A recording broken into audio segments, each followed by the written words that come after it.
शास्त्र ज्ञान नहीं तो अनुभव का बोध अंदर में जिसके पूर्ण ज्ञान हो जाए तो उसका महाराज कि उनमें स्वाभाविक देवी संपत्ति गुण आकर के वास करेंगे। जैसे नंदी आपसे आप आती है समुद्र में तो बुलाता है क्या समुद्र? किसी नंदी को समुद्र नहीं कहता या आ जाओ, कुछ नहीं नियंत्रण करता नहीं। पर जितनी की नंदियां हैं भारत की चाहे और विदेश सब नदी समुद्र में आपसे आप ऐसे जिसको बोध है वो देवी संपत्ति स्वभाव उनमें आपसे आप आ जाए। और वास्तु को जो आनंद है उसी पूजा पूर्ण ज्ञानी है उनको ही मिलता है, ये बातों फातों वाले उसको नहीं। भाई ऐसे उनको हृदय मुक्त हो गया कि हृदय मुक्त धूल मिलेगा, वो ऐसे बंद ज्ञानी है, वो ज्ञानी नहीं। मेरा ये जो वास्तु ज्ञानी है उनकी बात है। तुम्हारे इसको हम सुनिए कैसे कि भगवत गीता 16वां अध्याय देवी संपत्ति स्वभाव अथवा भगवत गीता 55 से 72 तक सब ये ज्ञानी के स्वभाव है, लक्षण का ज्ञानी का स्वभाव लक्षण। जिनमें ये लक्षण अपने में ही देख ले समझ ले हम। बाकी लोग कहें भाई पान बिछुए यार महाराज महाराज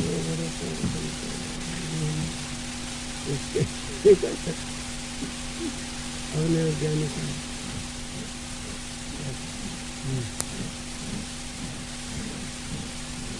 अग्नि अनंत जन्म जा संचित कर्म क्षण में नाश करे चले। अग्नि जो है जैसे वो लकड़ी आदि को नाश करे इस तरह ये ज्ञान की अग्नि अनेक जन्म से लकड़ियों को कर्मों को नाश।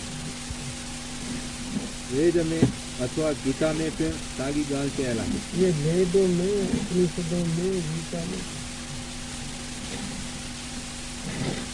ज्ञानवान से क्रियामान कर्मन जो लेप नको लगे नको लगी सके। जो ज्ञानवान है क्रियामान से क्रियमान क्रियमान जो कर्म है वर्तमान अभी जो कर रहे हैं पाप कर्म वो नहीं छू सकते। जैसे कमल का फूल पानी में है बाहर निकालो उनको कोई पकड़। जो हर का क्रिया सवाए वासना जो करे थे क्यों उनको कोई वासना नहीं, इच्छा नहीं है, कामना नहीं है। वो सूखे पत्ती के माफक ट्रांसफर ये प्रारब्ध कर्म में हवा उनको। गीता में फिर देखा रहा है तो वासना ही बंधन जो कारण है। तो गीता में कहा है कि जो वासना है काम क्रोध लोभ नाना प्रकार की यही बंधन का कारण है। महाराज इच्छा हो तुम्हें पदार्थों की कर दी यही तो लोगों की ब्याज के मार फोन कर लिया आपने इसमें इच्छाएं पूरी कर दी भाई। अरे पूरी करूँगा दूसरी आ जाए वाह पूरी कर देंगे क्या? अरे तो तीसरी आ जाएगी। अरे महाराज आप तो बोले आप अभी तीसरी को पूरा कर दिया इसमें क्या है? अरे फिर चौथी आ जाएगी क्या? चौथी फोटी की बात नहीं। अभी इच्छाओं को पूरे करने में लगेगा तो तुम्हारा जन्म इसमें जाएगा। जिस काम के लिए आए वो कुछ नहीं होगा, फिर 84 में जाएगा, फिर मथा पिटता रहेगा, हाय हाय करता रहेगा। चिया फिर जन्म जी की पूरी करेगा। तुम्हारा इनके आपूर्यमाण भगवद गीता दूसरा अध्याय जन्म 70 श्लोक।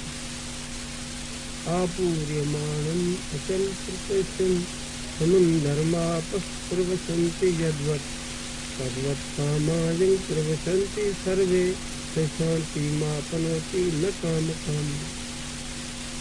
आपूर्यमाणम अचल प्रत्यक्ष। समुद्र है वो सब प्रकार से उसमें पूर्ण जल, बादलों के रास्ते सूर्य के किरणें खींचते हैं। भाई वो पानी गया तो फिर समुद्र को हजारों नदियों का जल आ करके बरसात का उसमें को पूर्ण का पूर्ण, जितना की नदी वगैरह का जल आ करके पड़ता है तो फिर समा जाता है उसमें। हिंदी में कहते बिना दपच के उनमें समा दिए, जगह के कठिनाई के उसमें समा जाता है जल।